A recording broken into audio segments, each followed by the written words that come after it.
그 각도기님이 매일 아침마다 열심히 이렇게 해주신 거 핵심은 환율 얘기 맨날 하시잖아요. 네, 그러니까 제일 간단한 지표예요. 원화가 약세가 진정되면 그건 대강 기준점이 제 생각에는 1400이라는 숫자만 바뀌면 네, 1300으로. 네. 그것만 갖고도 굉장히 파워풀한 시장에서는 판이 뒤집혔나?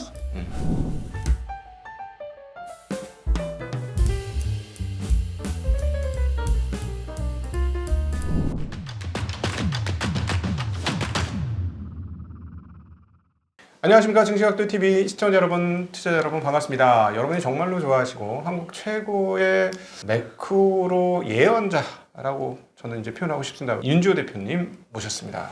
윤주호 대표님 어서 오십시오. 아니, 대표도 아니고 저 그냥 백수인데 그냥 뭐 어떤 방송 가서는 뭐 경제평론가로 썼다가 뭐 이러고 있는데 뭐 자유인이죠. 뭐. 자유인님 전 대표님. 네, 정확하게 우리 그냥 윤센이라고 하시죠. 뭐 네, 그게 제일 즐거웠던 기억 같아요. 예, 회사 예. 생활 중에서. 네. 뭐 워낙 제가 개인적으로 우리 윤주호 대표님 센터장님을 존경하고 좋아하는 거는 애널리스트들을 하면 사실은 서류나 글자 속에서 숫자 속에서만 살 수가 있는데 항상 현장에서 발을 딛고 계신 거. 저는 그게 되게 그래요. 존경스러워요. 좋게 봐주셔서 그런 거고. 네. 하여튼 작년 12월에 전화 주셔가지고 와야지 네. 와야지 하다가 좀 늦게 왔는데 네. 되게 새로운 경험이죠. 네. 우리 알다시피 아직 현직에 계시니까 아시겠지만 업계에 있으면 우리가 주식을 얘기하는데도 되게 주저하게 되잖아요. 그렇죠. 뭐 저야 내가 뭐 맞냐 틀리냐가 중요한 것도 아니고 네. 어차피 뭐 자유인인데 주식 투자도 해도 내가 이렇게 해서 뭐 실패할 수도 있고 뭐 네. 내가 지금 생각하고 있는 거 그냥 요즘은 네. 그냥 편하게 뭐 네. 그럼에도 불구하고 바로 오늘 이 시점에서 제가 생각하는 거. 네. 근데 항상 말씀드리지만 제가 원래 올해 계획은 네. 좀 두서없이 시작했지만 올해 그래도 1분기에 뭐 나이키라고 그래서 좀 한번 처음부터 뛰어가긴 좀 그렇지 않을까? 네네. 그랬어요. 원래 계획은. 그 이유는 뭐냐면 트럼프가 정부가 출범을 하면 누가 뭐래도 뭐 관세라던가 여러 가지 매크로 환경이 좀 출렁이는 요인도 있을 수 있고 네. 우리 녹화 당일에 보면은 일본 BOJ가 금리를 좀 빠르게 올릴 것 같은데 네. 그런 또 엔캐리 청산 두려움도 있을 수 있고 그렇죠. 뭐 이런 것들에 출렁이지 않을까 생각을 했는데 그런 시각을 좀 바꿔서 몇 군데 나가고 제가 주로 많이 쓰는 것이 페이스북이잖아요. 페이스북에는 몇 번 그 얘기를 했는데 왜 지금 이렇게 뭔가 빨라지고 있는가 생각했던 것보다 네. 뭔가 이렇게 빨리빨리 반영하고 끝낼 수도 있고 아니면 계속 더 반영할 수도 있는데 이 밑에 깔린 환경을 좀 봐야 될 것 같고 네. 이런 환경은 뭐 대단한 기법이 아니라 제가 혼자 생각했던 거 네. 그런 환경에서 그럼 어떻게 뭘 사고 뭘 줄여야 되는가 예. 뭐 이게 다가 아닐까요? 네, 그렇죠. 예, 사실은 연초에 오셨으면 아마 편하게 주식 사라고 하셨을 것 같아요. 이 정도면 네. 뭐 살 수 있죠. 근데 이제 많은 분들이 많이 오른 거 아니야? 막 그쵸. 이런 생각도 하고 계시거든요. 그런 차원에서 이제 첫 번째 그림 보여드리면 네. 정말 지겹게 이제 보는 그림인데 우리나라는 한 PBR로 0.8배 초반, 0.9배 밑에서 사면 그래도 손실은 안 본다는 네. 거라 본다면 그러면 여기서 올라가면 어느 정도 갈 수 있을까? PBR이 ROE를 함수고 뭐 이론적인 거 얘기 빼자고요. 어차피 네. 여기 들으신 네. 분들이 다 어느 정도 하시는 분들이면 한 배 정도는 열고 가면 어떨까? 네. 이거는 아무 근거 없어요. 그냥 네. 한 배 뭔가 하면 그래도 수치적인 서로 기준점을 찾고 싶어 하는데 네. 여기서 한 배 이상을 당장 보기에는 좀 자신은 없다. 네. 그래도 한 배가 2,847인데 네. 그렇다면 오늘 이 시점에서도 그래도 뭔가 지수가 여기 부러지지 않, 뭐 좀 쉴 수 있겠죠. 뭐 3, 4% 조정받다가도 다시 가는 상황이라면 네. 어떤 것들은 종목들이나 어떤 아이디어에 관한 것들은 수익률을 꽤 줄 수도 있는 거죠. 그렇죠. 네. 지금 그런 장이에요, 사실. 네. 하여튼 그랬을 때 제가 이제 좋아하는 사람이 하워드 막스라는 분이 있는데 네. 투자에 대한 생각은 많이 다 알려져 있고요. 네. 이분 책이 한 권이 더 번역되어 있는데 뭐 사이클에 관한 책이에요. 그렇죠. 그래서 제가 상반기전의 핵심은 뭐냐면 그냥 좋은 기업, 남들이 좋은 기업의 기준이 앞으로 막 좋아질 가능성이 커져 있는 것들은 너무 밸류가 비싸져 있거든요. 그렇죠. 좋은 거 알겠다니까요. 네, 근데 네. 어떤 분이 이러시죠. 좋은 게 좀 주춤할 때 샀다 하는 게 나을 거다. 이것도 전략일 거예요. 네. 근데 만약 저처럼 1월 첫날부터 첫째 주부터 주식을 좀 더 열심히 해야겠다 말면 뭐 어떤 사람들 입장에서 그때 전략은 그냥 상반기 중에 하방 리스크가 제한적인 것 갖고 하는 게 낫지 않을까. 네. 이 시점도. 지금도 지금도. 그렇죠. 지금도. 네, 한 1, 10% 정도 올라가 있는 이 상황에서도. 이 상황에서도 이제 그한 종목들은 밑에서 도는 것들은 그래도 더 낫다는 거죠. 네. 그러니까 제가 이 책을 인용한 거는 막스의 책 중에서 이 부분이 참 제가 읽다가 제가 원래 책에다 이렇게 표시를 해두거든요. 네. 그래서 이제 답답할 때나 뭔가 내가 고민을 정리할 때 하워드 막스가 말했던 2차적 사고라는 개념을 내가 좋아하기 때문에 그럴 때 한번 봐요. 근데 굳이 영어 원문을 넣어놓은 거는 네. 영어를 잘해서가 아니라 네. 가끔 번역이 좀 이상할 때가 있는데 네네. 이 책이 약간 그런 편이에요. 번역자님 네네. 죄송합니다. 근데 원문을 보더라도 훌륭한 투자라는 게 단지 좋은 자산을 매수하는 거예요. 그러니까 좋은 기업 그건 알죠. 네. 그게 아니라 자산 가격이 낮을 때, 네. 잠재 수익률이 높을 때, 특히 더 중요한 게 리스크가 제한적일 때 이루어진다는 거죠. 네. 그렇죠. 그러니까 그러한 종목들은 많았어요. 이번에 많죠. 지금도 꽤 있어요. 근데 그렇죠. 사람들은 지금 계속해서 고민을 하시겠죠. 아, 올라간 거 좀 미국 주식 좋아하시면 미국 주식 여기서 미국 주식 다 팔아 한국 주식 사는 얘기는 아니에요. 근데 또 어떤 분들은 그냥 무조건 한국은 빨리 투자 이미 떠나야 되는 버려야 되는 자산이고 미국만이 답이라고 하지만 또 아닐 수도 있는 거죠. 올해는 완전히. 네. 그냥 그런 거 말씀드리는 거예요. 그래서 이 결론은 이거예요. 지금도 지수를 자꾸 고민하시면 만만치 않아 보이지만 네. 하방 리스크가 제한적인 자산에 집중하시면 그래도 꽤 수익을 거둘 수 있다는 게 기본적인 생각이에요. 근데 네. 이러한 생각을 할 수 있는 것은 어차피 우리 각도기님도 매크로 전문가니까 매크로를 보는 이유는 별거 아니에요. 뭐 매크로를 보고서 뭐 우리가 기가 막힌 무슨 뭐 알 수 있다가 아니라 도대체 지금 상황이 어떤지 대략적인 우리가 조망을 하는 거죠. 이렇게 내 주변에 길을 걸어갈 때도. 네. 그럴 때 매크로를 쓰는 건데 제가 보는 매크로 중에 첫 번째 누가 뭐래도 트럼프죠. 예. 트럼프의 모든 정책은 하나로 모아져요. 그냥 물가 안팎으로 갈 것 같아요. 인플레이션으로. 그냥 이게 된다가 아니라 물가 압박이 올 걸 알고서 트럼프는 무슨 짓이라도 하겠죠. 네. 짓이라는 표현이 좀 그런데 이게 포인트라는 거예요. 네.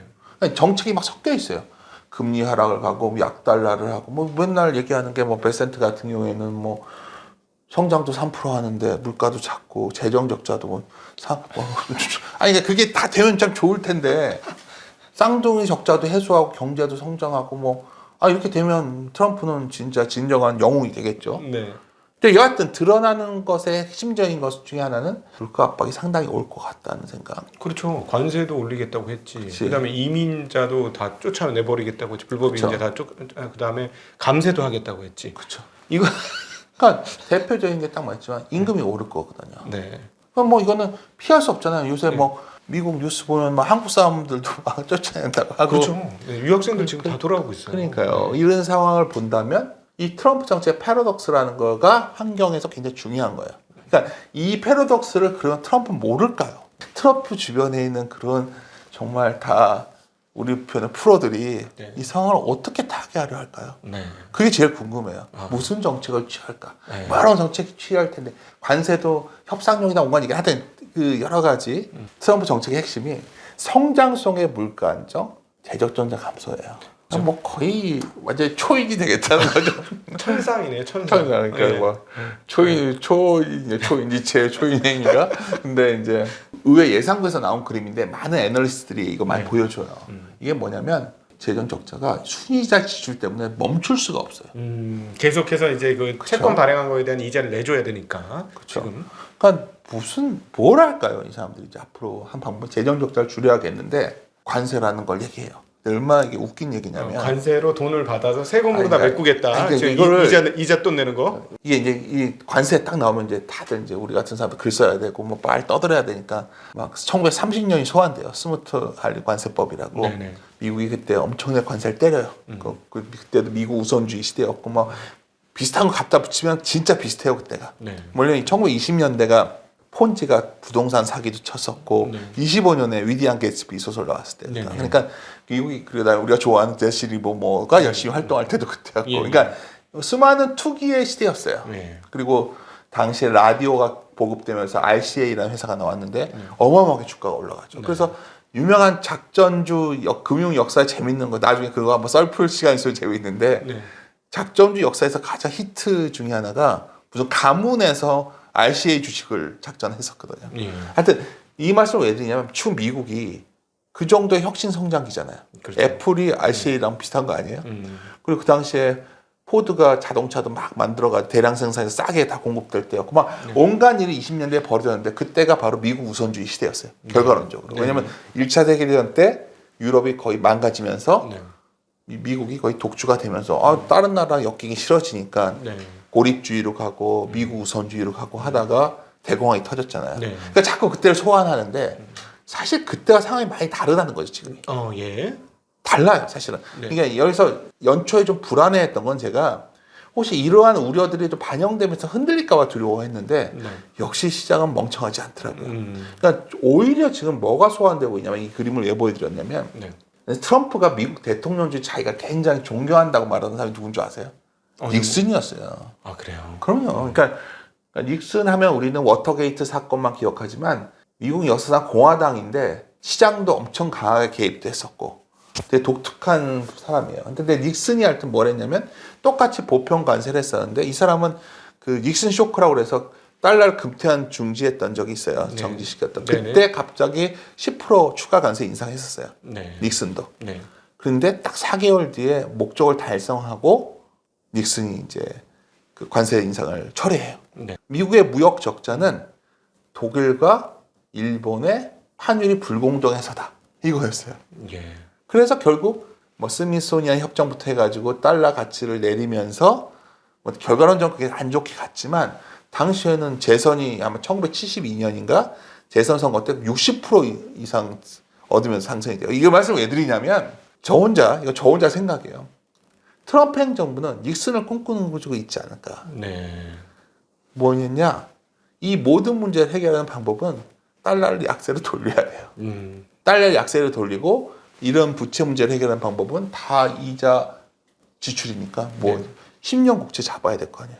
뭘 하겠어요? 저 규제 완화 엄청 세게 할 것 같아요. 그러니까 미국의 금융기관들한테 미국채 10년 엄청 살 수 있게들 레버리지를 사게 해주고 막 이렇게 해주지 않을까요? 혼자 이건 소설이에요. 뭐 욕해도 상관없어요. 매수자가 많아지면 금리가 떨어지니까. 그렇죠. 그러니까 왜 자꾸 10년물 구체 금리를 얘기하냐는 거죠.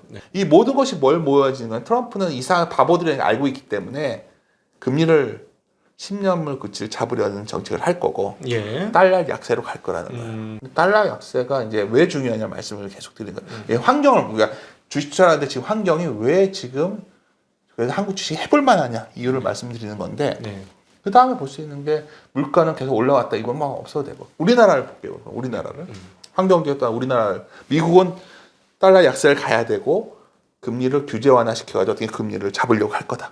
당연히 물가 잡는데 뭐 석유 생산량을 늘리는 것도 당연히 할겠죠. 뭐 이스라엘과 뭐 사우디도 어떻게 하는지 뭐 연결시키려고 할 거고 종전도 하려고 할 거고 이런 건데 핵심적인 거는 인위적인 걸 하냐 아니냐가 중요한데 제가 보기에는 뭐 프라자 합의까지는 아니지만 인위적으로 달러를 약세로 가려고 합니다. 약세로 보낼 것이다.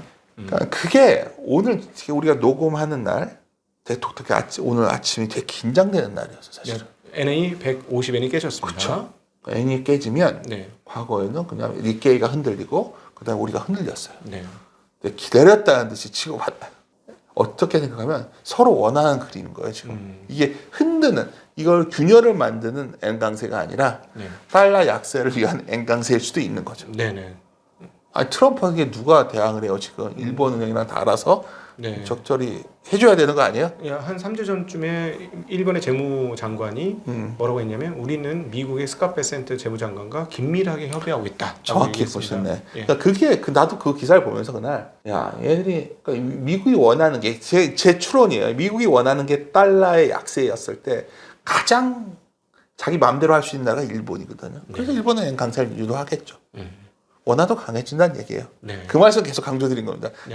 좀 따라와 보죠. 두 번째는 한국인데 한국에서 이제 정부가 이제 바뀔 수가 있는 상황이 왔잖아요. 어떻게든지 정부 선거 국면이 시작되면 정부가 역할을 해야 된다는 얘기가 계속 나올 수밖에 없어요. 뭐 추경이든 뭐. 왜냐하면 우리나라 보시면 가계는 부채가 너무 많고 기업도 부채가 너무 많아요. 기업 부채 엄청 많습니다. IMF 수준이에요. 부채가 적은 데는 정부밖에 없어요. 그렇죠. 100% 안 됩니다. 그러니까 이 정부 부채를 늘리자는 의견이 나올 수밖에 없다면 사실 이것 때문에 제가 연초에 건설주를 좀 좋아했던 건데 뭐 현대건설 같은 것들도 뭐 지금은 좀 반응이 좀 올라와서 그렇지만 어디 방송 같은 데 나갈 때마다 얘기했던 이유가 네. 사람들이 다 뭐 부동산 PF 얘기하고 있지만 기본적인 생각은 뭐 해외 건설을 떠나서 잠재적 리스크가 제한적인 상황들에 간 것들이 주가는 아주 너덜너덜해졌습니다. 그쵸. 거기 뭐 말도 안 되는 그쵸. 말도 안 되는 가격이에요. PBR 같은 게 너무 낮았어요. 현금 보유하고 거의 그쵸. 같이 가는 그러니까 그런 수준이었어요. 거를 아까 처음에 말했던 건데 상기를 해보시라는 거예요. 지금 뭔 얘기를 하려고 하는 건지를. 예. 근데 이제 많은 사람들이 그래요. 가계부채를 해결하자. 어떻게 해결해요? 한국의 가계부채 해결하는 방법 저 알거든요. 네. 부동산 망가뜨리면 돼요. 아니 한국의 가계부채 문제를 막 얘기하는데 네. 가계부채 문제가 부동산 문제예요. 그렇죠. 그러니까 그럼 정부 입장에서 이거를 부동산을 망가뜨려서 부채를 줄일 수 있어요?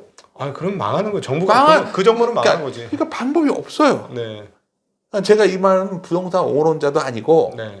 이 사람들이 뭐 방법을 모르겠구나. 기껏해야 은행들한테 야 너희들 좀 대출 안 나게 이 정도 하는 건데 이게 어떻게 계속 막겠어요.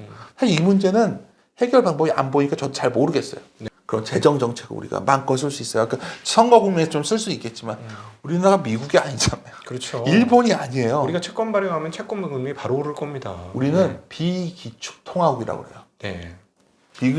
데이터 약간 보시면 우리는 재정이 흔들리면 신용등급이 바뀌어 버린다. 그러니까 이게 미국은 생각해보세요. 미국은 저렇게 부채가 많은데 왜 신용등급이 안 바뀌죠? 네. 비기축 통화국이기 때문에 이 나라는 재정 정책을 쓰는데 한계가 있어요. 네. 이 기대감은 좀 있고 뭔가 섹터에 반영은 되겠지만 야, 이게 정부가 부채를 확 늘리는 것도 정부가 설득하기 힘들어요. 네. 그러니까 정부가 기껏해 할 수 있는 게 뭐가 있냐는 거죠. 그러면 여기에 또 일본이 소환이 돼요. 네. 얘도 기축통화국임에도 불구하고 재정으로서는 뭔가 안 됐어요. 그렇죠. 주식- 엄청난 재정을 풀었죠. 그렇죠. 뭐 일본 보면 정말 뭐 엄청나게 뭐 시골까지 다 하고는 안 됐다는 거죠. 네. 네네. 그 주시장이 안 됐거든요. 네. 주시장이 언제부터 됐냐? 거버넌스 개선되면서 된 거예요. 네. 그럼 여기서 우리 증시가 위를 열려면 저한테 뭐 그래서 윤sen 장 좋게 보내 지수 몇입니까 물어보지 말고 미국 쪽에서는 달러를 약하게 하려는 인위적인 개입이 있을 수 있다. 가능성을 보자는 거예요. 그건 그게 우리한테 좋은 신호일 수가 있는 거고. 또 하나, 일본처럼 기업 거버넌스 개선 쪽으로 가기만 한다면 우리도 되게 괜찮겠죠. 근데 네. 이 두 개를 결합한 걸 박동님이랑 저랑 그렇게 돼야 된다. 될 수도 있을 것 같아요. 근데 그걸 어떻게 확인할 수 있는 거냐면 네. 그걸 노린 애들이 들어와야지. 외국인이면서 행동지를 그러니까 가버넌스 개선을 원하는 애들이 돈이 많이 들어오면 되지 않아요? 아니 거버넌스 개선해준다고 하면 들어오겠죠 당연히. 그래서 글로벌 행동주의 펀드가 어떻게 액션을 하냐가 되게 중요한 거예요. 그렇죠. 앞으로 어떤 방향으로 되면 좋겠습니까? 센터장님 뭐 이렇게 물어보면 내가 항상 하는 말이 있어요. 매니저분들한테. 액티브 펀드로 그냥 다행동주의자 돼야 된다. 그래야 돈이라도 갖다 맡기지. 네. 아니면 다 ETF 할 것 같고 네. 그냥 맞아요. 안 할 것 같다는 거죠. 그래서 그냥 공격적으로 해야 된다. 그래서 뭐 그러면 어떻게 하면 뭐 좋을까요? 그래서 뭐 하는데 원화가 강해질 때 외국 애들이 원화 때문에 들어오는 경우도 있을 것 같은데 네. 들어올 때 모멘텀을 뭘로 찾을까 본다면 행동주의라는 거죠. 그럼 여기서 이제 행동주의 하면 여러 중견기업도 있을 수 있죠. 네. 하지만 한국 행동주의 가장 행동주의 펀드들 입장에선 큰 기업들을 노릴 수가 있는 거예요. 우리나라를 대표하는 기업들도 의외로 지분 구조가 취약하거든. 간단하게 말씀드리면 대주주 지분이 50%에서 훨씬 못 미칠 경우에는 모회사, 특별히 모회사에서 네. 지주회사에서 50% 훨씬 못 미칠 경우에는 행동주의 펀드들 입장에서는 부담 없이 그러네요. 10조, 20조 그 사람들이 땡기는 건 어렵지 않으니. 그러니까 그러한 노출될 수 있는 것들은 지금 그러니까 이런 거죠.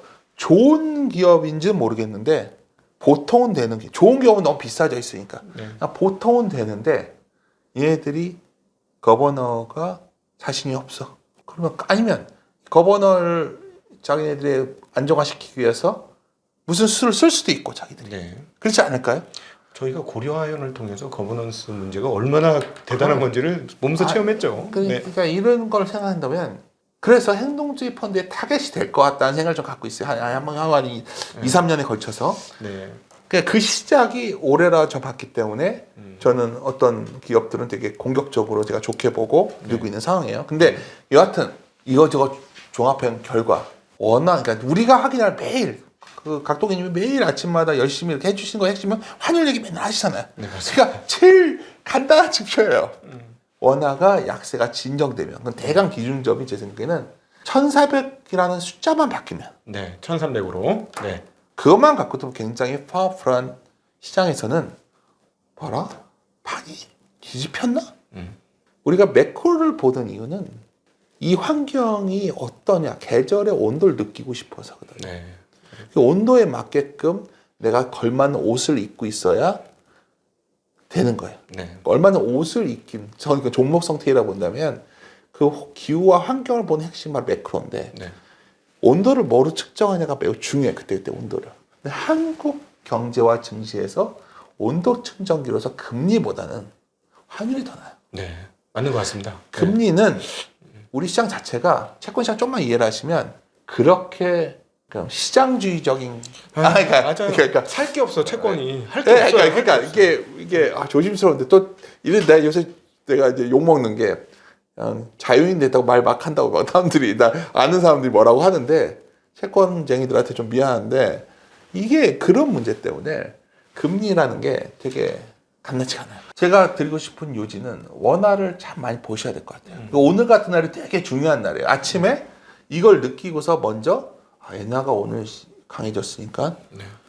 주식이 빠지는 거 아니야? 이 생각을 한 사람이 있었겠죠. 그럴 수도 있죠. 네. 근데 제가 봤지만 인위적인 달러 강세를 유도하기 위한 엔화 강세라면 henkel이 정상 너무 올드하잖아요. 작년에 그 얘기는. 네, 네, 그렇죠. 많이들 보여주. 그래서 전 거기다 또 하나가 뭐냐면 사실 한국 증시에 좀 긴 자금들이 미국의 롱텀 자금들이 들어오려면 자기들이 액션하는 데에 제한이 없어야 돼요. 그렇죠. 그러니까 공매도를 옹호하는 게 아니라 네. 공매도 제한이 있으면 이 사람들은 안 들어온다는 건 데이터에 나와요. 아, 보험이 없는데 물건을 그쵸. 사겠습니까? 그러니까 제 생각에는 공매도가 재개된 게 3월 말인데 되게 과거 데이터 보면 공매도 재개되면 뭐 주가가 빠졌다 이런 얘기도 하는데 저는 별 상관 없을 것 같은 게 이번에 네. 그냥 외국인들이 공매도 전에는 재개를 겨냥한 연기금리인데 주식을 살 것 같고요. 네. 열심히 살 것 같아요. 우리나라 기금도 그렇고. 또 이번에 대표적인 사례가 있잖아요. 삼성전자 이번에 블록 돌렸을 때 그날 삼성증권에 돌렸는데 어떤 핵심은 그날 할인율이 1.3%였어요. 네. 최소 할인율을 돌렸고 받아온 곳이 뭐 팩트인지 확인된 건 아니지만 제가 알기로는 글로벌 국부펀들이 받아갔단 말이에요. 네. 그러면 이게 다 뭔가 연결이 3월 말에 공매도 이렇게 풀린다면 뭔가 연기금 이런 데 좀 장기간에 미리 좀 사나요. 그렇죠. 그때는 네. 공매도가 있기 때문에 더 공격적으로 탈 수가 있는 거예요. 네. 이거는 뭐 어려운 얘기가 아니니까 알고 계시면 좋은 거예요. 그러니까 그렇게 본다면 이때가 만약 안 되더라도 아마 1월서부터 이걸 겨냥해서 상당히 공격적으로 지금 연기금이나 이런 쪽은 액션을 시작했을 것이다. 네, 네, 네. 특히 연기금 같은 경우에는 그러니까 원화가 이 정도 가치인데 주저할 이유가 없다니까요. 그렇죠. 왜 여기서 주저하겠어요? 그렇죠. 그래서 여기서 이제 제가 얼마 전에 연하인폰가 가서 뭐 좀 주식 괜찮다 얘기를 했더니 제가 그날 놀랐어요. 그러니까 저는 놀랬던 게 댓글도 있지만 어디에도 뭐 이렇게 보는 것들이 있는데 드디어 한국 주식을 줄일 수 있는 찬스가 왔다. 주로 이런 논리예요. 아, 네, 네, 네. 드디어 내가 팔아서 미국 주식을 할 수가 있다. 뭐 이런 논리들인데 네. 맞을 수 있죠. 저는 제가 정답을 안다는 게 아니라 근데 투자에 그래도 아직까지 투자로 그래도 크게 뭐 제가 뛰어나진 않지만 또 중간은 가는 사람의 입장에서 본다면 되게 무모한 생각들이에요. 네. 최근에 이런 거죠. 그러니까 우리가 핫핸드에 오르라고 그래서 한번 공이 들어가면 계속 공이 들어가는 줄 알고 있지만 그렇죠. 거기서 조심해야 돼요. 맞아요. 네. 그러니까 저는 올해 드디어 이게 바뀌신 상황이고 마지막에 이제 이거였는데 오늘 딱 일이 있어. 이거 좀 만들어놨던 그림인데 네. 저희가 제일 공부했던 이때가 작년 8월 5일인가 그럴 거예요. 8월에 전화하셨죠. 이렇게 저한테. 그렇죠. 이런 일이 또 오냐가 되게 중요했던 날이에요. 그렇죠. 그렇죠. 안 오고 있다는 거는 네. 이 달러 약세다. 아. 이적 달러 약세는 결국 뭐 하루하루 일일을 비하지 말고 큰 흐름은 외국계 자금들이 드디어 몇 년 만에 귀환을 하는구나. 네. 그럼 걔네들이 좋아할 것들, 음. 행동주의가 타겟이 되거나 우리나라 대표하는 기업들 중에서 저기 밑바닥에 놀고 있는 것들은 내 순서 올 때까지 갖고 있으면 돌아가면서 올라올 거라는 거죠. 네. 그런 장이 시작됐다 보고 있어요.